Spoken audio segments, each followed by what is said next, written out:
الحمد لله نحمده ونستعينه ونستغفره ونؤمن به ونتوكل عليه ونعوذ بالله من شرور أنفسنا ومن سيئات أعمالنا من يهده الله فلا مضل له ومن يضلله فلا هادي له ونشهد أن لا إله إلا الله وحده لا شريك له ونشهد أن سيدنا ومولانا محمدا عبده ورسوله أرسله الله إلى الناس كافة بشيرا ونذيرا وداعيا إلى الله بإذنه وسراجا منيرا أما بعد فأعوذ بالله من الشيطان الرجيم بسم الله الرحمن الرحيم ولله غيب السماوات والأرض وما أمر الساعة إلا كلمح البصر أو هو أقرب إن الله على كل شيء قدير والله أخرجكم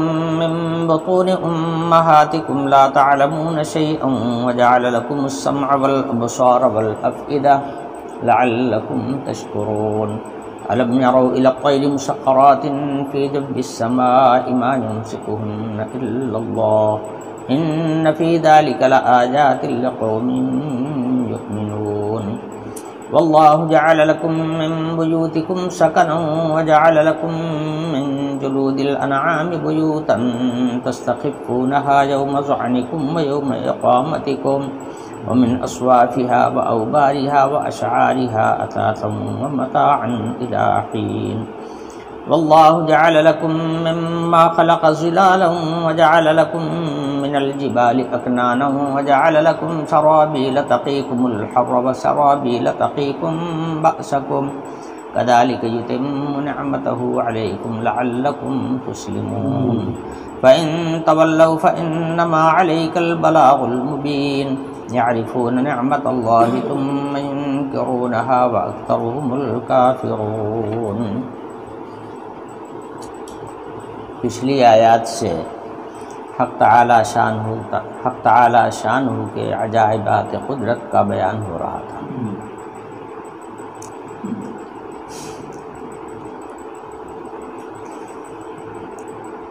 انہی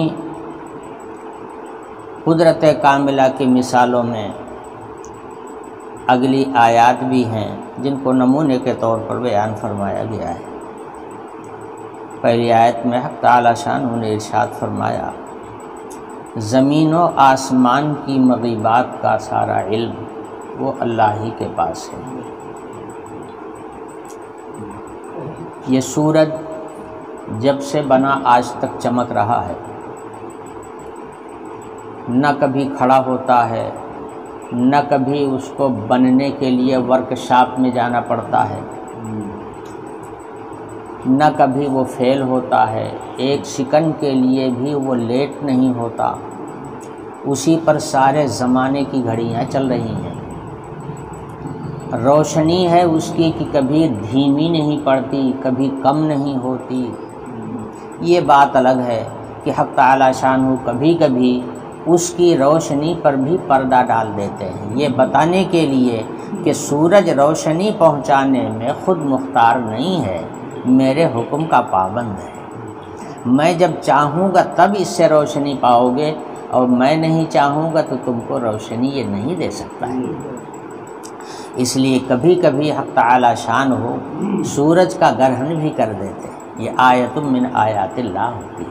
کہنے کا مطلب یہ ہے کہ سورج اپنی آب و تاب کے ساتھ جیسے حضرت آدم علیہ السلام کے زمانے میں نکلتا تھا، آج تک اسی طرح سے نکل رہا ہے۔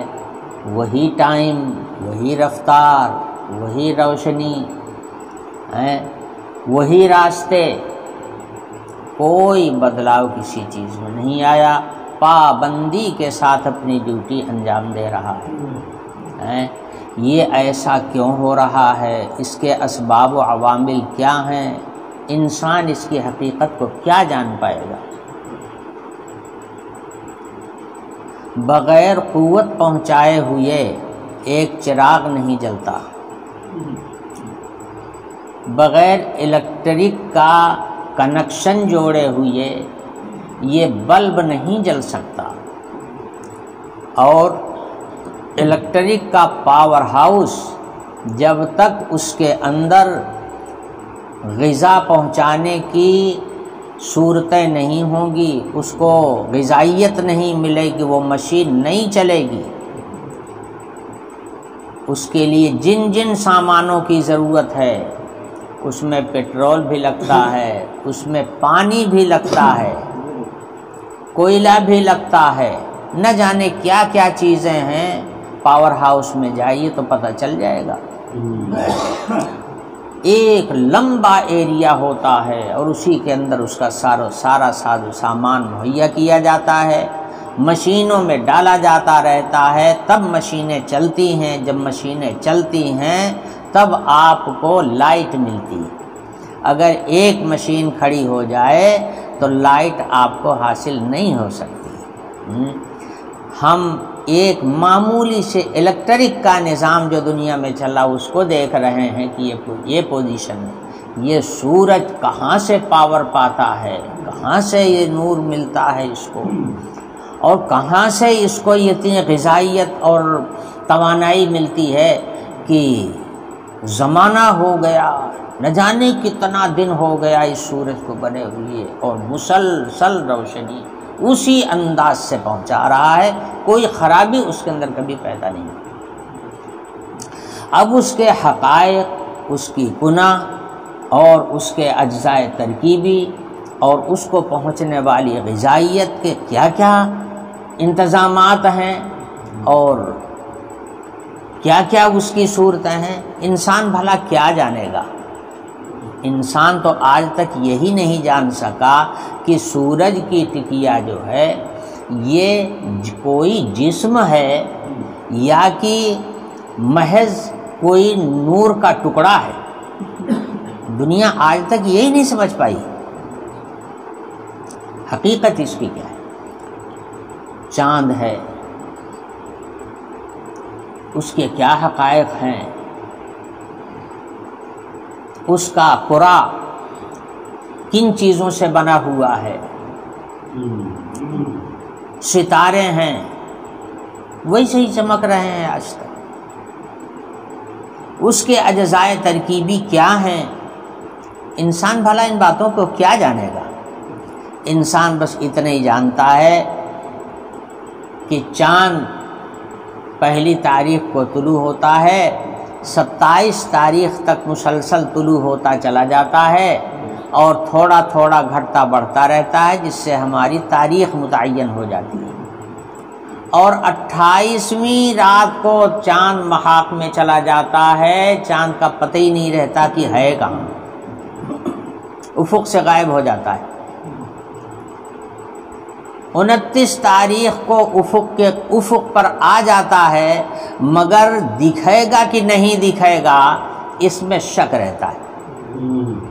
کبھی 29 کو دکھ جاتا ہے اور کبھی 29 کو نہیں دکھتا، البتہ 30 کو اس کا دکھنا یقینی ہے۔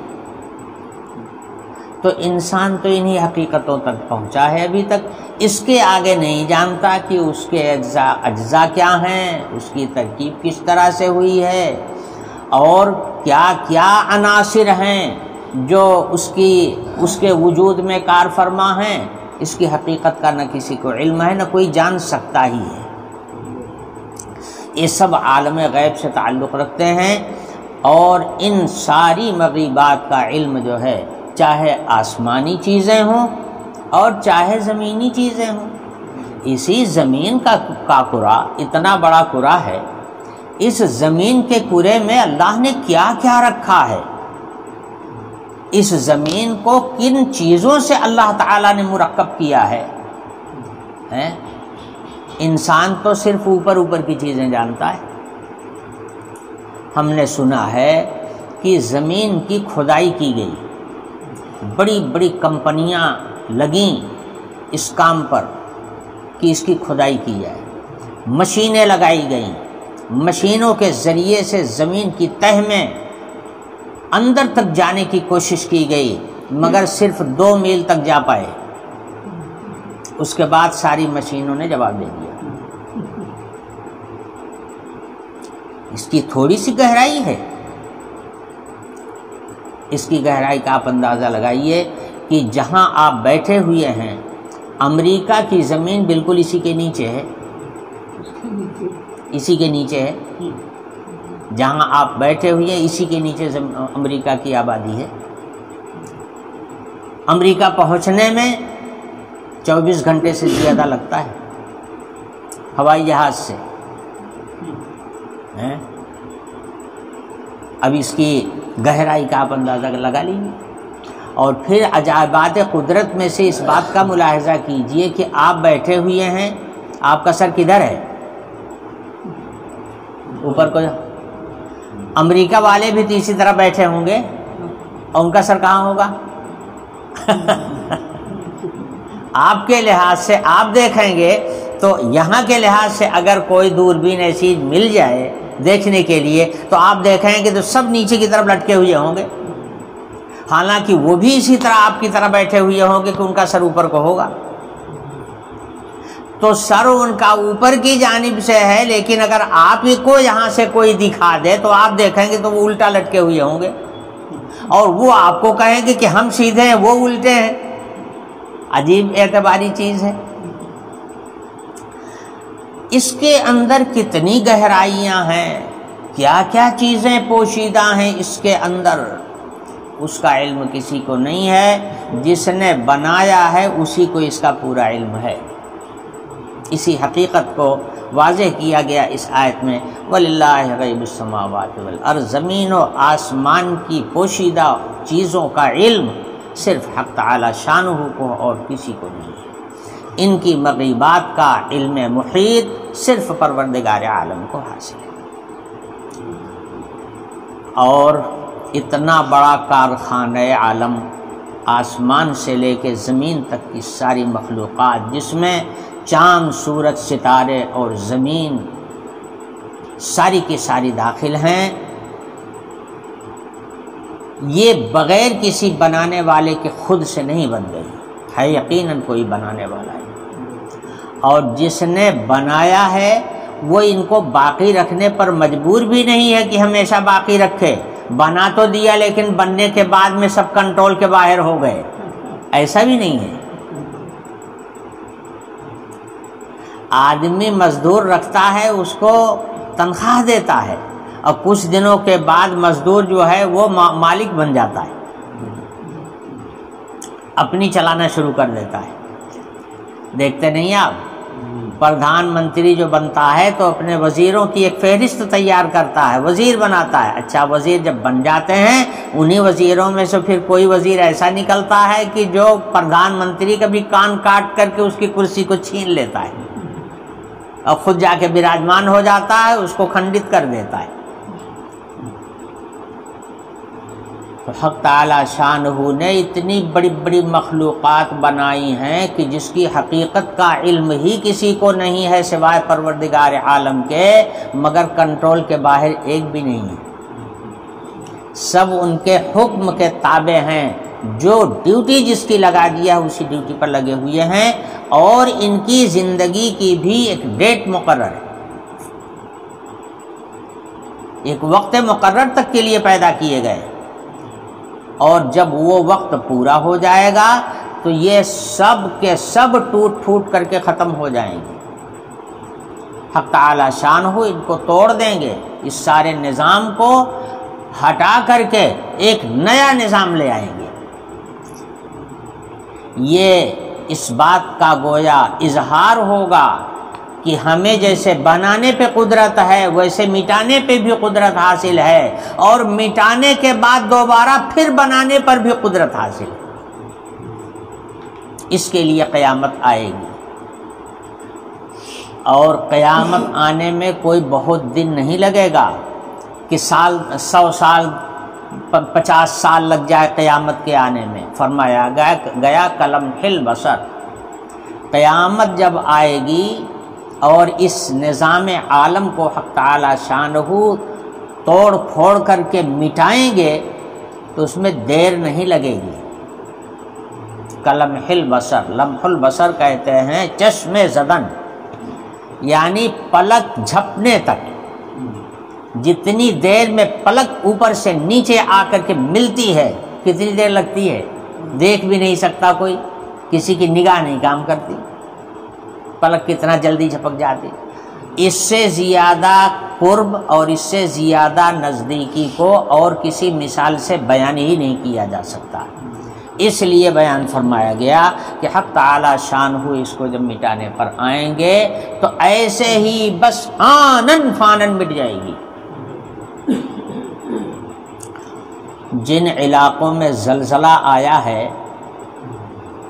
تو زلزلہ اس طرح کے سے آیا ہے کہ جو جہاں تھا وہیں رہ گیا، نکلنے کی فرصت نہیں ملی، کسی کو بھاگنے کا موقع نہیں ملا۔ اگر کوئی کھڑا تھا تو کھڑا ہی رہ گیا، بیٹھا تھا تو بیٹھا ہی رہ گیا، لیٹا تھا تو لیٹا ہی رہ گیا۔ زلزلہ کیا ہے؟ زمین کسی علاقے میں پھٹ جاتی ہے، بس اسی کا نام ہے زلزلہ۔ قیامت برپا ہو جاتی ہے جس علاقے میں ایسا ہوتا ہے۔ جس دن یہ پوری زمین پھٹے گی اس دن کیا ہوگا؟ کوئی جاندار اس زمین پر رہ نہیں جائے گا، سب موت کے گھاٹ اتر جائیں گے۔ اتنا زبردست دھماکہ ہوگا اس کرۂ ارض کا، اسی کا نام ہوگا قیامت۔ فرمایا کہ جب آئے گی تو بس جو جہاں ہوگا، جس کیفیت میں ہوگا وہیں رہ جائے گا۔ ان اللہ علی کل شیء قدیر، حق تعالی شانہ ہر چیز پر قادر ہے، بنانے پر بھی قادر ہیں، مٹانے پر بھی قادر ہے، اور مٹانے کے بعد دوبارہ بنانے پر بھی قادر ہے۔ واللہ اخرجکم من بطون امہاتکم لا تعلمون شیئا، حق تعالی شانہ کی قدرت کاملہ کا مشاہدہ تم خود اپنی ذات میں کر سکتے ہو، ذرا غور تو کرو۔ اللہ نے جب تم کو ماں کے پیٹ سے نکالا تھا تو تمہیں کسی چیز کی جانکاری تھی؟ کچھ جانتے تھے؟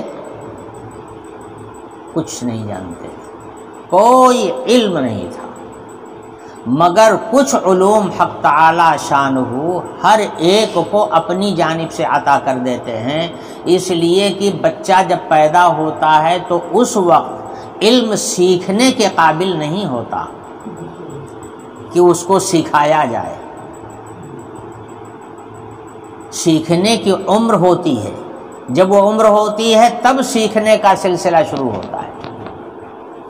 شروع میں تو سیکھنے کی صلاحیت ہی نہیں ہوتی، مگر حق تعالی شانہ اس کی طبیعت میں علم ڈال دیتے ہیں بعض چیزوں کا۔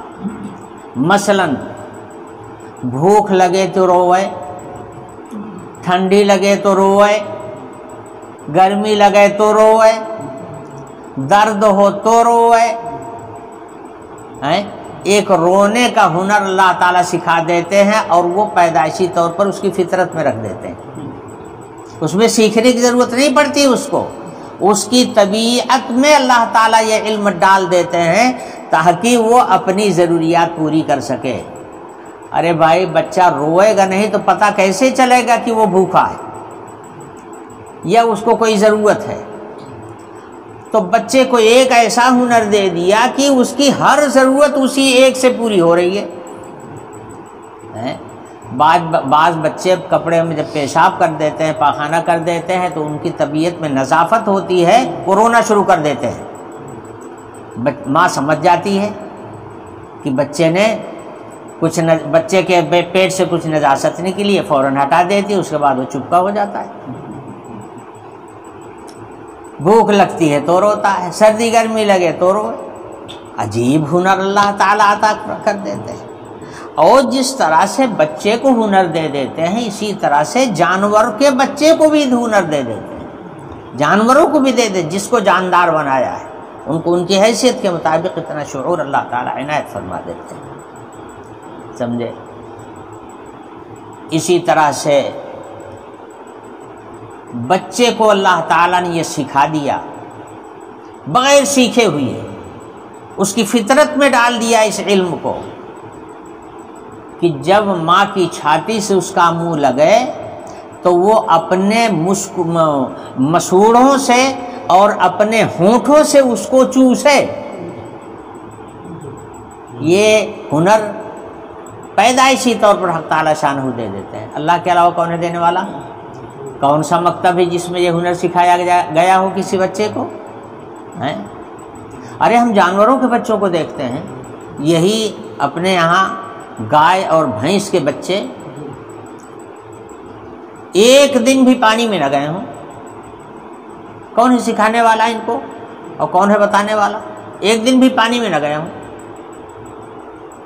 بھینس یا گائے کو آپ پانی میں بھیج دیجئے، اس کا بچہ پیچھے پیچھے پانی میں چلا جائے گا، تیرتا ہوا چلا جائے گا. یہ تیرنا کس نے سکھا دیا اس کو؟ کس مدرسے میں پڑھنے گیا تھا؟ کس اسکول میں سیکھنے گیا تھا؟ کہاں سے آ گیا اس کے اندر یہ ہنر؟ تیر رہا ہے. انسان کو تو اللہ نے سیکھنے کے قابل بنایا ہے اور سیکھنے کا حکم دیا ہے. انسان کو تو تیرنا آتا ہے بہت دن مشق کرنے کے بعد، بہت دن سیکھنا پڑتا ہے تب تیرنا آتا ہے، ورنہ ڈوب جائے گا پانی میں. اور جانور کا بچہ ویسے ہی تیرتا ہوا چلا جاتا ہے بغیر سیکھے ہوئے. تو کیا حق تعالی شانہ کی قدرت کاملہ کے نمونے نہیں ہیں؟ تو فرمایا اللہ نے تم کو تمہاری ماؤں کے پیٹ سے نکالا اس حال میں کہ تم کچھ نہیں جانتے تھے، اور پھر علم حاصل کرنے کے آلات اور ذرائع اللہ نے تمہارے اندر پیدا کر دیا.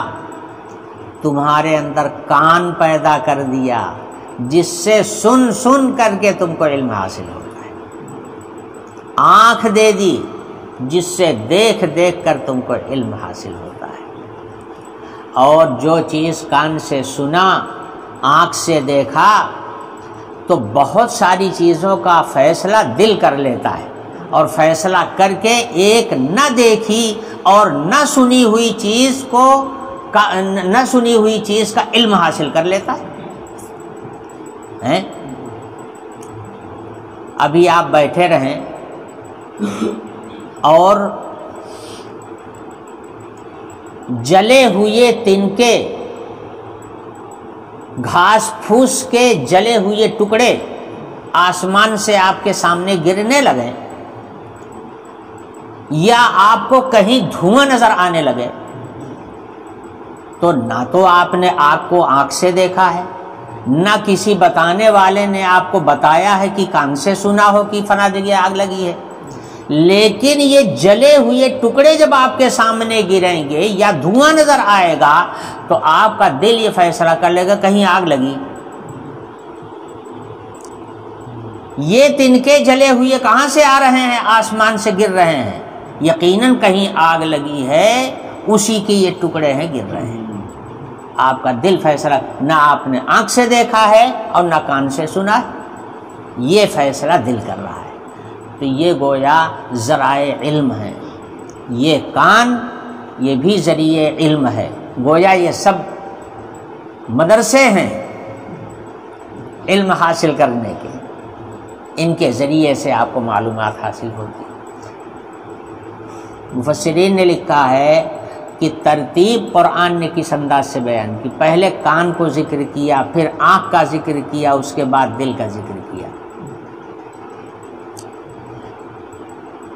فرماتے ہیں مفسرین کی وجہ اس کی یہ ہے کہ آدمی کو زیادہ تر جو معلومات حاصل ہوتی ہے وہ کان کے ذریعے سے حاصل ہوتی ہے، سن کر کے. دیکھ کر کے بھی علم حاصل ہوتا ہے مگر کان کی بنسبت کم، اس کی تعداد کم ہوتی.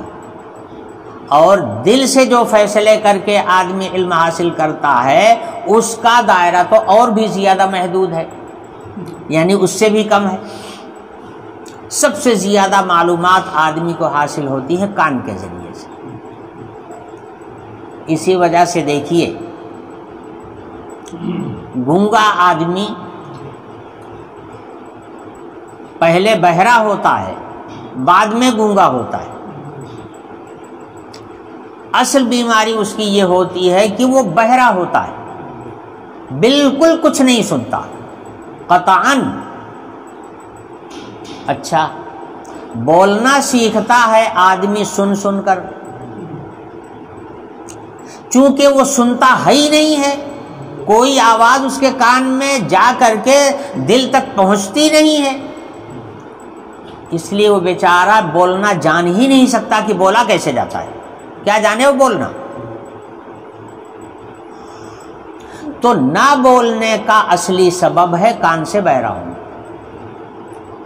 دلیل اس کی یہ ہے کہ آپ کے یہاں جو بچہ پیدا ہوگا، جو بولی آپ لوگ گھر کے لوگ بولیں گے وہی بولی وہ بھی سیکھ لے گا، وہی بولی بولے گا۔ تو آپ کے یہاں کا بچہ آپ کی زبان بولے گا،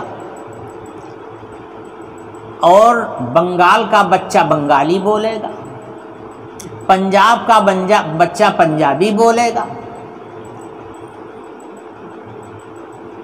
گجرات کا بچہ گجراتی بولے گا، مہاراشٹر کا بچہ مراٹھی بولے گا، وہی بچہ عرب میں پیدا ہوگا تو عربی بولے گا، انگلینڈ میں پیدا ہوگا تو انگریزی بولے گا، جاپان میں پیدا ہوگا جاپانی بولے گا، فرانس میں پیدا ہوگا فرانسیسی بولے گا۔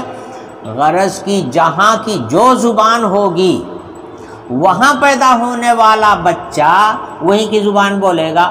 کیوں؟ اس لیے کہ بولنا آتا ہے اس کو سن کر، تو جو آوازیں اس کے کان میں پڑتی ہیں وہی وہ سیکھتا چلا جاتا ہے۔ اس لیے جہاں کی جو بولی ہوگی، جہاں وہ پیدا ہوگا وہیں کی بولی وہ جب بولنا شروع کرے گا تو وہیں کی بولی بولے گا، دوسرے جگہ کی بولی وہ نہیں بول سکتا۔ اسی طرح سے چیزوں کے نام بچے کو کیسے پتہ چلتا ہے؟ بولنے والوں کو دیکھتا ہے کہ فلانی چیز کو اس نام کے ساتھ پکارتے ہیں، بس سمجھ جاتا ہے کہ اس چیز کا یہی نام ہے، پھر وہی بولنا شروع کر دیتا ہے۔ تو کہنے کا مطلب یہ ہے کہ یہ سب ذرائع علم تو ہیں، مگر کان جو ہے وہ سب سے بڑا ذریعہ ہے۔ تو قرآن کہہ رہا ہے کہ ہم نے یہ آلات رکھ دیے، یہ آلات علم ہیں، ان کے ذریعے سے بندے کو علم حاصل ہوتا ہے، کان سے سن کر، آنکھ سے دیکھ کر، اور آنکھ اور کان سے سنی اور دیکھی ہوئی چیز کو دل میں پہنچنے کے بعد میں کچھ چیزوں کے نتیجے وہ خود سے نکال لیتا ہے۔ اس کی صلاحیت بھی اللہ تعالیٰ نے رکھی ہے۔ اگر اللہ نے یہ کان نہ رکھا ہوتا تو یہ چاہے جتنے بڑے بڑے کالج کھول لیے جاتے کس کام کے تھے، چاہے جتنے بڑے بڑے تعلیمی ادارے کھول لیے جاتے کیا کام دیتے اگر کان نہ ہوتا۔ لکھنا آتا ہے تو آنکھوں کی بدولت آتا ہے، پڑھنا آتا ہے تو کانوں کی بدولت آتا ہے۔ تو یہ ذرائع علم، تم بالکل گویا جاہل پیدا ہوئے تھے، علم نام کی کوئی چیز تمہارے پاس نہیں تھی۔ یہ ذرائع علم اللہ تعالیٰ نے ایسے رکھے کہ پوری زندگی ہی نہیں بلکہ دنیا سے لے کے آخرت تک کے سارے حالات کا علم انہی ذرائع سے تم کو حاصل ہو جائے گا۔ بھائی قرآن پاک سنو گے، آیتوں کا مضمون سنو گے اپنے کانوں سے تو علم حاصل ہوگا، اور جو نہیں سنے گا تو وہ گونگا بہرا پڑا رہ جائے گا، اس کو دین کا کچھ بھی علم حاصل نہیں ہوگا۔ تو یہ کان جس طرح سے دنیاوی علوم کے حاصل کرنے کا ذریعہ ہیں، دینی علوم کے حاصل ہونے کا بھی یہی ذریعہ ہے۔ بچوں کو پڑھانے میں استاد کا کیا دخل ہے؟ کوئی بیچارہ وہ ان کو گھول کر کے پلا تو نہیں سکتا، ان کے اندر جو پوشیدہ صلاحیتیں ہیں انہی کو وہ ابھار کر کے ان کے اندر علم پہنچاتا ہے۔ استاد کا کام بس اتنا ہی ہے کہ آپ کو سنا دے، اب سن کر کے اس کا فائدہ حاصل کر لینا یہ آپ کی صلاحیت اور آپ کے شعور پر ہے، آپ کی صلاحیت پر ہے۔ اسی لیے دیکھیے درسگاہ میں سینکڑوں بچے ہوتے ہیں، 50 درجنوں بچے ہوتے ہیں، مگر سب کی صلاحیتیں الگ الگ ہوتی ہیں۔ تو استاد تو اپنا فیض برابر پہنچاتا ہے سب کو، مگر سب اپنی اپنی صلاحیت کے حساب سے اس کو وصول کرتے ہیں۔ جس بچے میں صلاحیت زیادہ ہوتی ہے، قابلیت زیادہ ہوتی ہے، وہ علم زیادہ حاصل کر لیتا ہے، چنانچہ وہ اور جماعت کے لڑکوں پر ٹاپ جاتا ہے، اور جن کے اندر صلاحیتیں گھامڑ ہوتی ہیں وہ پیچھے رہ جاتے ہیں، ان کے اندر علم کم پہنچتا ہے۔ مگر استاد کے فیض پہنچانے میں تو کوئی کسر نہیں رہتی ہے، وہ تو سب کو برابر سے بتاتا ہے، ایک ہی بات بولتا ہے، ایک ہی بات کہتا ہے۔ بہرحال آیت یہ کہہ رہی ہے کہ تم جاہل پیدا ہوئے تھے، ذرائع علم اللہ تعالیٰ نے تمہارے اندر ماں کے پیٹ میں ہی پیدا کر دیا تھا، اور دنیا میں آنے کے بعد انہی ذرائع سے تم کو علوم حاصل ہوتے ہیں، شعور حاصل ہوتے ہیں، ہنر حاصل ہوتا ہے، تمہاری قابلیت میں چار چاند لگتا چلا جاتا ہے۔ یہ کس نے پیدا کیا، کبھی غور کیوں نہیں کرتے ہو؟ یہ تو سب تمہارے ساتھ لگا ہوا ہے۔ جب پیدا ہوئے تھے اس حالت کو دیکھو، پھر بچپن کی حالت کو دیکھو، پھر جوانی کی حالت کو دیکھو، پھر بوڑھائی کی حالت کو دیکھو۔ یہ حالات کا تغیر بھی ہو رہا ہے، اور ساتھ ساتھ جہالت کو دور کرنے کا سامان دے کر کے اللہ تعالیٰ نے علم سے آراستہ کر دیا، اور علم سے آراستہ ہونے کے بعد آدمی اپنی طاقت کا تھا نہیں پاتا۔ جب طاقت کا زمانہ آتا ہے تو اس کو تھا نہیں رہتی اپنی طاقت کی، سمجھتا ہے کہ اتھاہ طاقت ہے، ہر چیز کو بھنگا سمجھتا ہے، اور وہی علم بوڑھائی میں جا کر کے سب ختم ہو جاتا ہے۔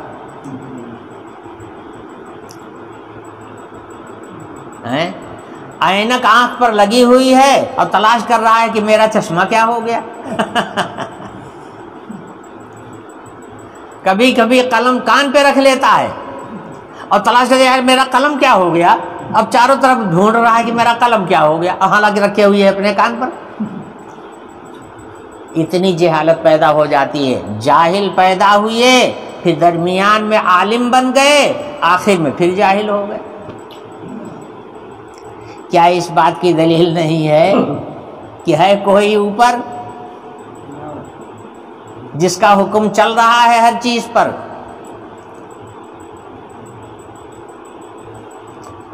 ایک بات اور معلوم ہو گئی کہ یہ جو آدمی کو درمیان عمر میں علم حاصل ہوتا ہے یہ عارضی چیز ہے، اصل انسان میں جہالت ہے۔ جاہل پیدا ہوا، جاہل مر جائے گا، درمیان میں جو علم آیا ہے یہ عارضی ہے۔ انسان کا علم عارضی ہے، حق تعالی شانہ کا علم ذاتی ہے، رب العالمین کا جو علم ہے وہ ذاتی ہے، باقی لوگوں کا اور دوسری مخلوقات کا جو علم ہے وہ عارضی ہے۔ جب عارضی ہے تو جہالت کو دور کرنے کی کوشش کرے گا تو علم آ جائے گا، اور جہالت کو دور کرنے کی کوشش نہیں کرے گا تو جہالت پہلے بھی تھی، جہالت بعد میں بھی آ رہی، بیچ میں بھی جہالت ہی رہے گی، وہ جہالت ختم نہیں ہو سکتی ہے، چونکہ یہ طاری ہونے والی چیز ہے۔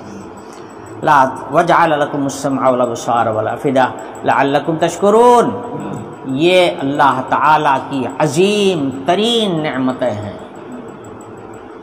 آنکھ کی قیمت اس سے پوچھو جس کی آنکھ میں خرابی پیدا ہو گئی، کان کی قیمت اس سے پوچھو جس کی سنوائی میں دخل ہو گیا ہے، خلل پڑ گیا ہے، اس سے پوچھو کہ کان کی کتنی بڑی قیمت ہوتی ہے، سمجھے؟ یہ انمول نعمتیں ہیں، ان کی کوئی قیمت ادا نہیں کر سکتا، اور حق تعالی شانہ نے اپنے فضل سے بلا قیمت عطا کیا ہے۔ اس کا تقاضا یہ ہے اگر کوئی نعمت آدمی کو بغیر محنت کے خود سے حاصل ہو جائے تو وہ واجب الشکر ہوتی ہے، ضروری ہوتا ہے کہ اس کا شکریہ ادا کیا جائے۔ اسی لیے نبی کریم صلی اللہ علیہ وسلم نے اپنی امت کو یہ تعلیم دی ہے کہ اگر کوئی آدمی تمہارے ساتھ احسان کرے تو اس کا شکریہ ادا کیا کرو، اس کا شکر ادا کیا کرو، سمجھے؟ اور حضور نے ارشاد فرما دیا من لم یشکر الناس لم یشکر اللہ، جو آدمی بندوں کا شکر گزار نہیں ہوتا وہ اللہ کا بھی شکر گزار نہیں ہوتا، سمجھے؟ پہلے نمبر پر آدمی کو ان لوگوں کا احسان مند اور ان کا شکر گزار ہونا چاہیے جن کی نعمت سے فائدہ اٹھاتا ہے، یا جو خدمت کر کے یا احسان کر کے تمہارے پاس کوئی نعمت آنے کا ذریعہ بنتے ہیں، ان کا شکر گزار ہونا چاہیے۔ اس لیے فرمایا کہ یہ نعمتیں حق تعالی شانہ نے عطا کی ہیں، ان کا تقاضا یہ ہے کہ تم اللہ کا شکر ادا کرو، لعلکم تشکرون۔ پھر یہ اللہ تعالیٰ کی دی ہوئی انمول نعمتیں جن کو ساری دنیا دے کے بھی خریدا نہیں جا سکتا، انوکھی نعمتیں ہیں۔ یہ نعمتیں صرف انسانوں ہی پر نہیں، جانوروں پر بھی، اللہ نے جانوروں کو بھی نعمتیں عطا کی ہیں، اور جانوروں کے متعلق تو حق تعالی شانہ نے خود ہی فرمایا ہے کہ سب اللہ کی تسبیح میں لگے ہوئے ہیں، وہ تو اللہ کے شکر گزار ہے۔ ناشکرہ اگر ہوتا ہے تو بندہ ہی ہوتا ہے، انسان، باقی اور جتنی مخلوقات ہیں وہ اللہ کی نعمتوں کی شکر گزار ہے۔ تو فرمایا گیا دیکھو ان پرندوں کی طرف، جیسے تم دو پیر پر چلتے ہو ایسے ہی یہ پرندے بھی دو پیر پر چلتے ہیں، مگر ان کے اندر اللہ نے اڑنے کی صلاحیت دے دیا ہے کہ وہ آسمان میں چھلانگ لگاتے ہیں، اڑتے ہیں۔ تم بھی تو دو پیر پر چلتے ہو اور تمہارے بھی دو بازو ہیں، مگر تم اڑ نہیں سکتے، تمہارے اندر اللہ تعالیٰ نے اڑنے کی صلاحیت نہیں پیدا کی، ہاں پرندوں کو اڑنے کی صلاحیت، ان کو ایسے اعضاء دیے ہیں کہ جو اڑنے میں کام آویں۔ تو وہ اعضاء ایسے ہی ہیں جیسے ہر انسان کو کان دیا، ہر انسان کو آنکھ دیا، ناک دیا، زبان دیا، ایسے ہی اللہ تعالیٰ نے ان کو پر عطا فرمائے اور اڑنے کا ہنر دیا۔ جانوروں کو سکھانے کا کوئی مدرسہ ہے کیا؟ کون سکھاتا ہے ان کو اڑنا؟ حق تعالی شانہ نے ان کی طبیعت میں اس کا علم رکھ دیا ہے کہ وہ جب ذرا سا بڑا ہو جائے گا تو اپنے پروں کو پھیلائے گا اور پھڑ پھڑ کر کے اڑنا شروع کر دے گا، کچھ دن تک تھوڑا اڑے گا، اس کے بعد پھر خوب اڑنے لگے گا۔ بعض پرندے اتنا اونچائی سے اڑتے ہیں کہ دیکھنے پہ معلوم ہوتا ہے کہ جہاز جا رہے ہیں۔ ہم لوگ یہیں بیٹھے ہوئے تھے باہر، اس وقت ہمارے یہاں ایک سرہٹ پالا ہوا تھا، وہ سرہٹ ہمارے یہاں کافی دن رہا، لیکن جب میں وہاں حرم شریف گیا تھا تو اس زمانے میں اس کو ایک پاگل کتے نے کاٹ لیا تھا، اس کا نیچے کا جبڑا جو ہے پاگل کتے نے نوچ لیا تھا، بس اسی میں پھر وہ مر گیا ہے۔ تو بہرحال وہ اس وقت تھا، بڑا خوبصورت لگتا تھا یہاں پورے باغ میں۔ جس وقت وہ آتا تھا ایسی آواز ہوتی تھی جیسے جہاز کی آواز ہوتی ہے، اور مارتا تھا، آواز لگاتا تو بہت دور تک اس کی آواز جاتی تھی۔ ایک روز ہم لوگ یہیں باہر بیٹھے ہوئے تھے، ہمارا سرہٹ جو ہے وہیں ہمارے بغل میں گھوم رہا تھا ادھر ادھر، اوپر سے سرہٹوں کا ایک جھنڈ جا رہا تھا اور بہت بلندی سے جا رہا تھا۔ جب میرے سرہٹ پر ان کی نظر پڑی تو وہاں سے انہوں نے آواز لگائی، اوپر سے وہاں سے آواز لگائی۔ اب دیکھو ان کی جنس تھی، ان کی قوم تھی، سرہٹ کو دیکھ کر سرہٹوں کی جھنڈ نے اوپر سے آواز لگائی۔ اس آواز کو ہم نے جب سنا تو دیکھا اوپر کی طرف تو اس طرح سے ان کا جھنڈ جا رہا تھا جیسے جہاز چلے گا، یعنی بہت بلندی سے اڑ رہا تھا۔ اتنی بلندی پر میں نے عام پرندوں کو نہیں دیکھا ہے اڑتا ہوا، چیل کوا وغیرہ اتنی بلندی پہ نہیں جاتے ہیں، سرہٹ جتنی بلندی سے اڑ رہا تھا۔ اب ہمارا ہی سرحد تھا، یہ ہنڈور ڈاڑی اور یہ ادھر یہ کول جایا کرتا تھا، اور وہاں سے جب اڑان بھرتا تھا وہ یہیں آ کے اترتا تھا، وہ معلوم ہوتا جہاز چلا رہا ہے۔ کہنے کا مطلب یہ ہے کہ پرندوں کے اندر یہ اڑنے کی صلاحیت حق تعالی شانہ نے پیدا فرمائی۔ بتاؤ یہ صلاحیت کہاں سے لاؤ گے تم؟ کوئی کہاں سے لا سکتا ہے؟ کوئی جانور ہی کہاں سے لا سکتا ہے یہ اڑنے کی صلاحیت؟ جس نے ان کو پیدا کیا اسی نے یہ صلاحیت بھی ان کے اندر رکھ دی۔ کیا یہ اس بات کی دلیل نہیں ہے کہ ہے کوئی پیدا کرنے والا اور وہ بڑا علم والا ہے، اور غیبی امور کا سارا علم اسی کے پاس ہے؟ فرمایا عالم یرو الی الطیر مسخرات فی جو السماء، کیا دیکھتے نہیں ہیں ان پرندوں کو کہ یہ آسمانی فضا میں معلق ہیں، مسخر ہیں، معلق ہیں۔ کون روکے ہوئے ہے ان کو ہوا میں؟ ہوا میں ان کو کون روکے ہوئے ہے؟ آپ ذرا چلے جائیے اوپر، اگر آپ اوپر سے کودیں گے تو سوائے ہاتھ پیر ٹوٹ جانے کو، مر جانے کو کچھ بھی ہاتھ نہیں آئے گا۔ اور یہ پرندے ہیں کہ کتنی اونچائی پر جا رہے ہیں اور بڑی آسانی کے ساتھ نیچے زمین پر آ جاتے ہیں۔ ان کو یہ تھامتا کون ہے؟ یا تھامنے کی قوت ان کے اندر کس نے پیدا کی ہے؟ ما یمسکہن الا اللہ، اللہ کے علاوہ ان کو کوئی ہوا میں روکنے والا نہیں ہے۔ حق تعالی شانہ ہی ان کو روکتے ہیں ہوا کے اندر۔ ان فی ذلک لآیات لقوم یؤمنون، مگر اس کے اندر، ان آیتوں کے اندر اور ان مضامین کے اندر اور ان نعمتوں میں غور و فکر کرنے کے بعد میں نفع کس کو ملتا ہے؟ ان لوگوں کو ملتا ہے جو اللہ پر ایمان رکھنے والے ہیں، انہیں کو اس کا فائدہ ملتا ہے۔ باقی عام طور پر دنیا کا انسان نہ ان چیزوں کو غور و فکر کی نظر سے دیکھتا ہے اور نہ اس کو اس کا کوئی فائدہ ہی ملتا ہے۔ دیکھنے کو تو سب دیکھتے ہیں مگر کوئی فائدہ نہیں اٹھا پاتے، ان کے یقین میں اضافہ کا سامان نہیں بنتا۔ ہاں، مومن جب ان باتوں کو سنتا ہے تو اس کے ایمان میں اضافہ ہوتا ہے، یقین کا اضافہ ہوتا ہے۔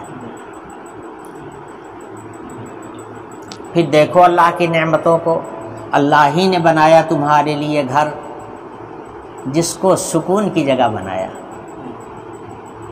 آدمی مکان بناتا ہے، مقصد کیا ہوتا ہے؟ اس کو سکون حاصل ہو۔ آدمی دن میں کام کرتا ہے، کام کرتے کرتے تھک جاتا ہے، جب رات میں اس کو گھنٹہ 2 گھنٹہ کا سکون مل جاتا ہے تو دن بھر کی تکان ساری کی ساری دور ہو جاتی ہے۔ چند لمحات کی گہری نیند اتنی قیمتی ہے کہ پیسہ دینے سے بھی ملنے والی نہیں ہے۔ جن لوگوں کو نیند نہیں آتی ہے ان کا دل کس قدر بے چین اور مضطرب ہوتا ہے، اس کا اندازہ اسی سے ہو سکتا ہے جس کی طبیعت خراب ہو جائے۔ سمجھے؟ ساری دنیا کی دولت قربان کر دیجیے آپ صرف ایک نیند کے سکون کے لیے، اتنی بڑی نعمت ہے۔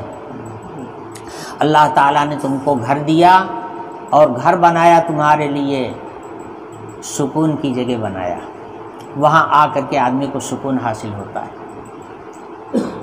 2 چیزوں کو اللہ تعالیٰ نے سکون کے لیے بنایا ہے، قرآن پاک کی آیتوں میں اس کو وجہ سکون بتایا ہے، ایک مکان کو اور ایک نکاح کو۔ 2 چیزوں کو اللہ تعالیٰ نے وجہ سکون بنایا ہے۔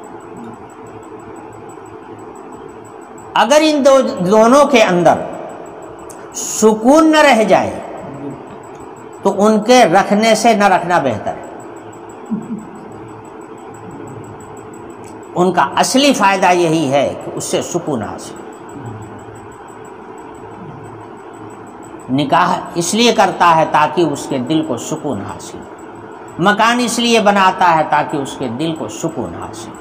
اگر سکون حاصل ہے تو وہ گھر گھر ہے، وہ نکاح نکاح ہے، اور اگر سکون حاصل نہ ہو سکا تو اس کے ہونے سے نہ ہونا ہی بہتر ہے۔ اسی لیے شریعت نے نکاح کرنے کے بعد طلاق کا دروازہ کھول کے رکھا ہے.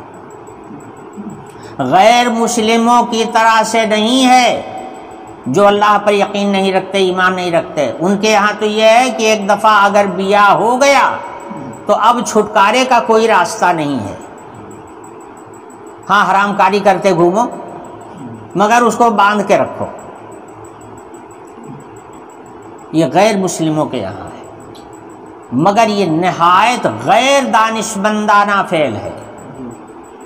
یہ اصول نہایت بے عقلی کا اصول ہے. بھائی ایک چیز ہم نے فائدے کے لیے رکھی ہے، اگر وہ فائدہ ہم کو حاصل ہوتا ہے تو رکھنے کے قابل ہے، اگر فائدہ نہیں حاصل ہوتا تو رکھ کر کے ہم اپنا درد سر کاہے کو بڑھاویں آگے. بھائی ایک بھینس آپ لاتے ہیں، اس کا مقصد ہے دودھ. بھینس کو آپ کھلاتے ہیں تاکہ دودھ حاصل ہو، پیسہ لگاتے ہیں تاکہ دودھ حاصل. اگر اس سے دودھ ہی حاصل نہیں ہو رہا ہے تو پھر اس پہ پیسہ کاہے کو لگایا جائے، پھر اس کو چارہ کاہے کو کھلایا جائے، اور پھر اس کی خدمت راتوں دن کیوں کی جائے. بھائی حاصل کیا ہے؟ آدمی یہی کہتا ہے کہ اس کو ہٹا دو.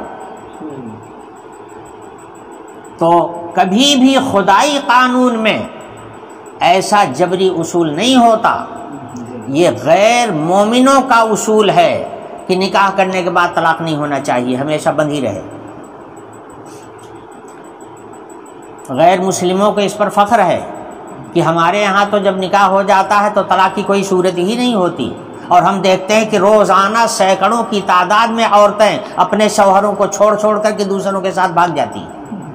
اور ان شوہروں کا بھی حال یہ ہے کہ سینکڑوں کی تعداد میں روزانہ یہ مرد اپنی بیویوں کو چھوڑ کر کے ان سے کوئی مطلب نہیں، کوئی تعلق نہیں، دوسری لڑکیاں لے کر کے بھاگتے گھومتے روز ہو رہا ہے. تم نے نکلنے کا دروازہ نہیں رکھا مگر حرام کاری بڑھی. مسلمان کے ہاں نکلنے کا دروازہ ہے اس لیے حرام کاری نہیں ہوتی. جب نبھتی ہے خوشگواری کے ساتھ نبھاتا ہے، نہیں نبھتی ہے طلاق دے کر کے اپنا سکون دوسری جگہ حاصل کرتا ہے. کبھی عورت مطالبہ کرتی ہے طلاق کا، کبھی مرد خود فیصلہ کرتا ہے طلاق کا. دونوں کو اللہ نے حق دیا ہے. عورت کو بھی حق دیا ہے اس کے مطابق کہ اگر تم کو اپنے شوہر کے ساتھ سکون نہیں حاصل ہوتا تو اپنے شوہر سے چھٹکارا لے لو. چھٹکارے کے راستے بنائے ہیں، قاضی کو اس کا ذریعہ بنایا ہے. قاضی کے پاس نالش لے جاؤ، اپنی شکایت رکھو، قاضی تحقیق حال کے بعد تمہارے درمیان میں تفریق کر دے گا. مرد ہے خود فیصلہ کر لے، سمجھ بوجھ رکھتا ہے اعلیٰ درجے کی، خود فیصلہ کر لے. نکلنے کا دروازہ ہونا ضروری ہے، اس لیے کہ یہ چیزیں سکون کے لیے بنائی گئی. اگر سکون حاصل ہے تو مفید، اور اگر سکون حاصل نہیں تو کوئی فائدہ نہیں، پھر نکل جانا ہی بہتر ہے. تو ارشاد فرمایا کہ گھر بنایا اللہ نے تمہارے لیے سکون کی جگہ. اسی طرح سے کچھ گھر وہ ہوتے ہیں جو غیر منقول ہوتے ہیں اور کچھ گھر ہوتے ہیں جو منقول ہوتے ہیں. خیمہ وغیرہ ہوتا ہے، آدمی جہاں رکا وہیں پر خیمہ تان لیا، گھر بن گیا، اس کا سایہ حاصل ہو رہا ہے، سارا ساز و سامان اس کے اندر ہی محفوظ رکھا ہوا ہے، کھا رہا ہے پکا رہا ہے، جیسے اس گھر میں ویسے اس گھر میں. اور جب وہاں سے کوچ کرنے کا ارادہ کیا تو اپنے پورے گھر کو سمیٹ کر کے کندھے پہ لاد لیا اور لے کر کے چلتا بنا. آگے جا کر کے جہاں چاہے گا وہاں اپنا گھر بنا لے گا. یہ چلتا پھرتا گھر ہوتا ہے، یہ خیمے ہوتے ہیں، سمجھے؟ ان کو آدمی اپنے ساتھ لے کر کے چلتا ہے. حق تعالی شانو فرماتے ہیں کہ یہ جو چلتا پھرتا گھر ہے یہ بھی اللہ کی نعمت ہے کہ اللہ تعالیٰ نے تم کو اس کا شعور دے دیا اور ان چیزوں کو تمہارے لیے وجہ سکون بنا دیا. جو لوگ خیموں میں رہنے کے عادی ہیں وہ اپنے بال بچوں کے ساتھ خیمے میں رہتے ہیں اور جہاں بس جاتے ہیں وہی ان کا گھر ہے اور مگن رہتے ہیں. دن بھر اپنا کام کاج کرتے ہیں اور رات کو آرام کی نیند سوتے ہیں اسی خیمے کے اندر. وہیں اپنا کھانا پکانا نہانا دھونا سب کچھ ہوتا رہتا ہے۔ حق تعالیٰ شانو فرماتے ہیں یہ بھی اللہ کی ایک نعمت ہے جو اللہ نے تم کو عطا کیا ہے۔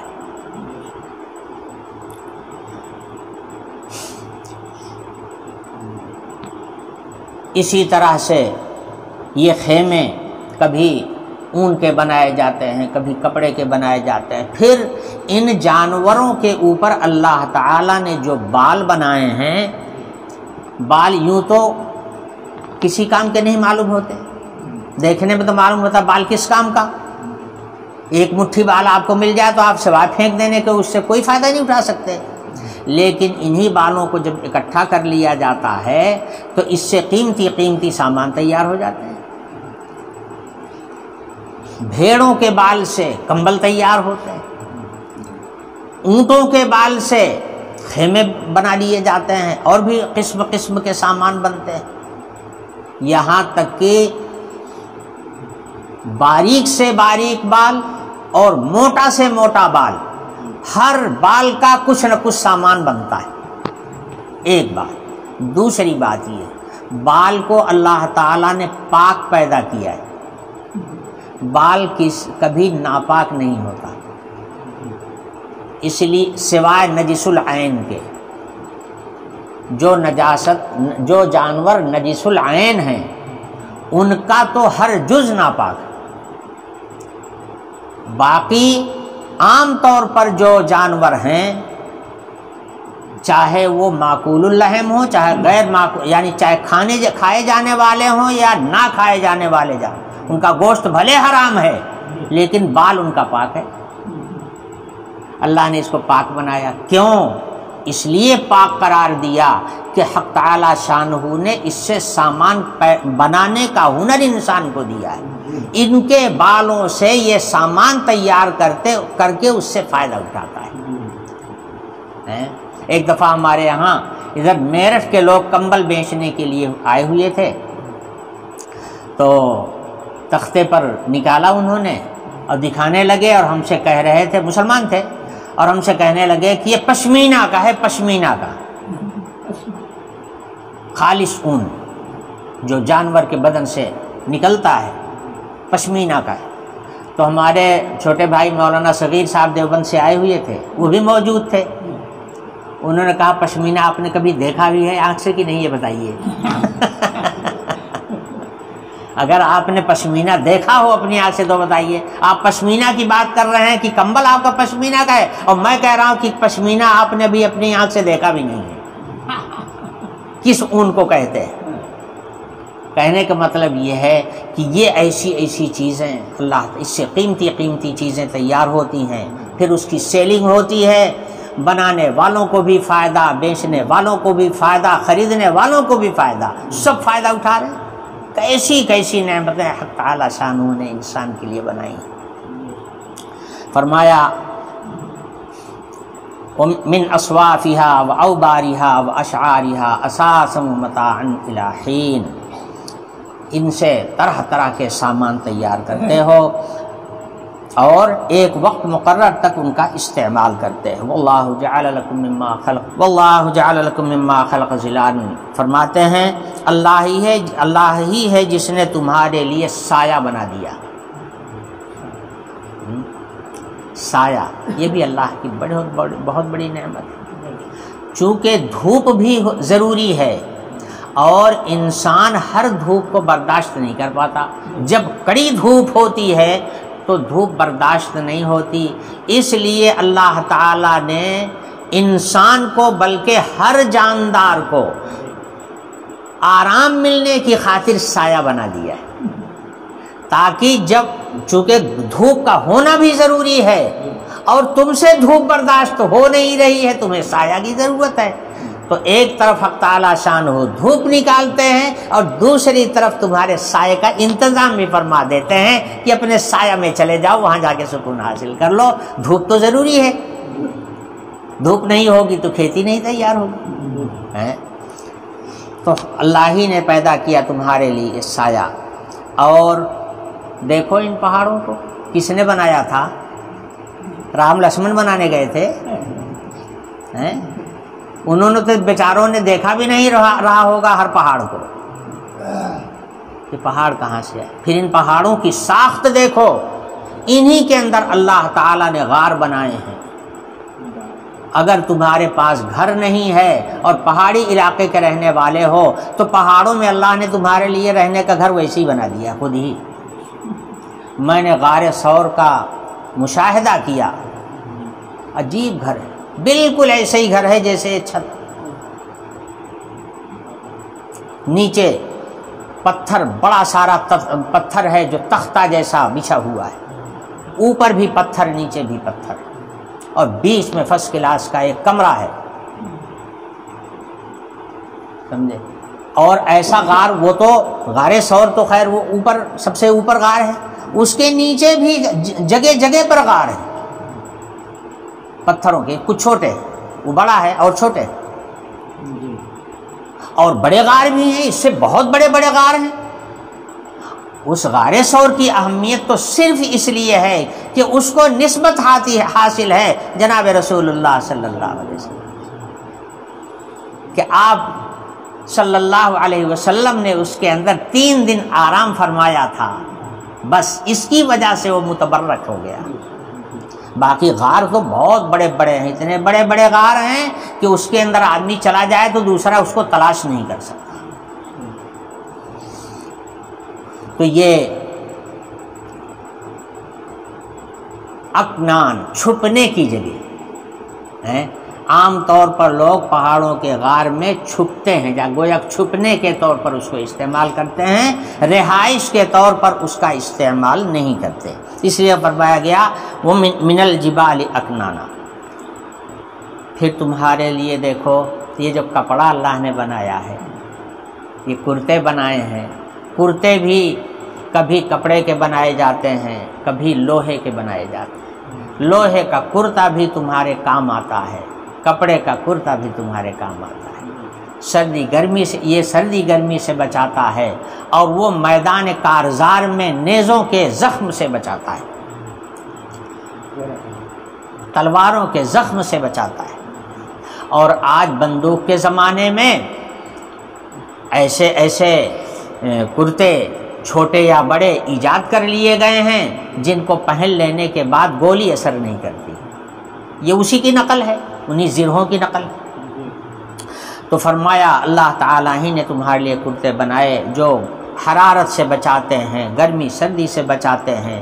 ایسے کرتے لوہے کے بنا دیے، اور اس کا ہنر نبیوں کو دیا۔ حضرت داؤد علیہ السلام کو پہلے اللہ تعالیٰ نے اس کا علم دیا، سب سے پہلے لوہے کا کرتا تیار کرنے کا ہنر اللہ تعالیٰ نے حضرت داؤد علیہ السلام کو سکھایا، تب اس کے بعد دنیا نے سیکھا۔ حق تعالیٰ شانو فرماتے ہیں کذالک یتم نعمتہ علیکم لعلکم تسلمون، اللہ تعالیٰ اس طرح سے اپنی تمام نعمتیں تمہارے اوپر مکمل کر رہا ہے تاکہ تم شکر ادا کرو۔ یہ سب چیزیں قابل شکر ہیں۔ فَإِن تَوَلَّوْا فَإِنَّمَا عَلَيْكَ الْبَلَاغُ الْمُبِينُ، اور اگر لوگ منہ پھیرتے ہیں ان مضامین کو سن کر تو منہ پھیرنے دیجئے، پیٹھ پھیرتے ہیں پھیرنے دیجئے، آپ کی ذمہ داری صرف بتا دینا ہے۔ کان سننے کے لیے ہم نے ان کو دے رکھا ہے، بتانے کے لیے زبان آپ کو دے رکھا ہے، آپ ان کو بتا دیجئے، آپ کی ڈیوٹی ختم۔ آگے وہ اس سے فائدہ حاصل کرتے ہیں نہیں کرتے ہیں وہ ان کا کام ہے، آپ اس کے لیے پریشان نہ ہو۔ فإنما عليك البلاغ يعرفون نعمت اللہ ثم ينکرونها، حقیقت یہ ہے کہ یہ بھی اللہ کی نعمتوں کو جانتے اور سمجھتے ہیں، اللہ کی نعمتوں کو پہچانتے یہ بھی ہیں، مگر پہچان کے انکار کرتے ہیں۔ اور مومن جب اللہ کی نعمت کو پہچانتا ہے تو انکار نہیں کرتا بلکہ شکر گزار ہوتا ہے۔ حق تعالی شانو ہم لوگوں کو بھی اپنی تمام نعمتوں پر شکر ادا کرنے کی توفیق نصیب فرمائے۔ وآخر دعوانا ان الحمد للہ رب العالمین۔